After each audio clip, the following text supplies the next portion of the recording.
In the early 19th century, a profound intellectual shift accelerated scientific understanding, particularly in medicine.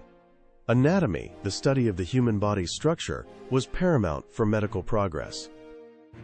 Yet this vital pursuit faced a severe and gruesome bottleneck: the acquisition of human cadavers. Medical schools rapidly expanded, but legal cadaver sources remained painfully limited. The only legal supply came from executed criminals, a meager trickle insufficient for the burgeoning needs of hundreds of aspiring surgeons and physicians. This created an insatiable demand, pushing desperate anatomists to seek bodies through extra-legal means, giving rise to a grim, clandestine profession. They were known as the resurrection men, a macabre euphemism for grave robbers who plundered fresh graves under the cloak of night. This shadowy trade, born of necessity and moral ambiguity, illuminated a dark chapter in the history of medical advancement and societal fear. The profound reverence for the dead, enshrined in religious and cultural practices for millennia, clashed violently with the burgeoning demands of scientific inquiry.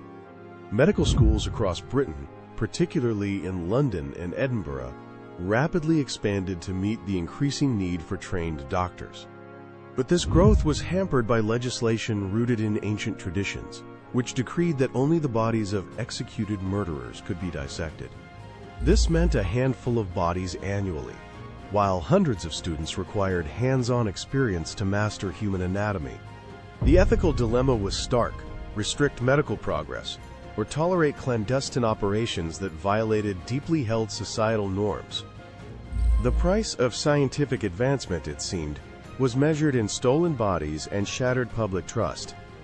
The resurrection men emerged from the underbelly of society, often poor and desperate individuals, but also organized gangs seeking profit. They were essentially entrepreneurs in a macabre market, responding directly to the high demand from anatomy schools. Their methods were honed for efficiency and stealth, working under moonless skies, usually just after a fresh burial. Tools were simple but effective: a spade, a sack, and sometimes a wooden lever to pry open coffins quickly. They targeted paupers' graves, as these were less likely to be protected, or individuals recently deceased with few living relatives. The economics were clear. A fresh body fetched a significant sum, often enough to feed a family for weeks. The process began with reconnaissance. Graveyards were scouted for recent burials, marked by disturbed earth or fresh flowers. The target was typically a shallow grave, less arduous to open, and less likely to attract attention. Operating quickly, the grave robbers would dig a narrow trench at the head of the grave, creating leverage. Using a wooden lever, they would break open the top of the coffin, usually near the head or chest. The body, often still in its burial clothes, would then be pulled out of the coffin without disturbing the rest of the grave. This method ensured that, if caught, they could only be charged with disturbing a grave, a lesser offense than body theft. The corpse, stripped of its clothes, was then quickly bagged and transported, usually by cart, to the waiting anatomists. Public reaction to the resurrection men was one of profound horror and outrage. The sanctity of the grave was a cornerstone of society. Families went to extreme lengths to protect their loved ones' remains. Mort safes, heavy iron cages, were placed over fresh graves. Grave watch societies were formed, where armed guards patrolled churchyards at night, often for weeks after a burial. The psychological impact was devastating. The fear of a loved one's body being desecrated for anatomical study haunted families. Anatomists, despite their scientific contributions, became associated with this grim trade, often viewed with suspicion and distaste. The public often conflated the resurrection men with the anatomists themselves, blurring ethical lines into a collective darkness. For anatomists, the need for cadavers was an undeniable scientific imperative. Without dissection, medical knowledge would stagnate. They faced a moral compromise, knowingly purchasing stolen bodies, yet believing it was for the greater good of humanity. The distinction between illegal act and vital necessity blurred into a pragmatic reality within the walls of anatomy theaters.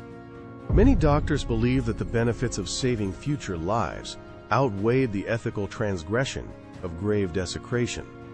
This created an inherent conflict between societal law, which protected the dead, and the needs of medical science.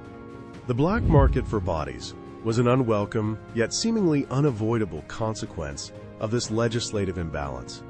The ethical tightrope walked by anatomists, balancing scientific duty with moral compromise, was a defining characteristic of the era. The dark trade escalated horrifyingly with the infamous Burke and Hare murders in Edinburgh in 1828. William Burke and William Hare, initially grave robbers, discovered that fresh bodies were worth more than those exhumed.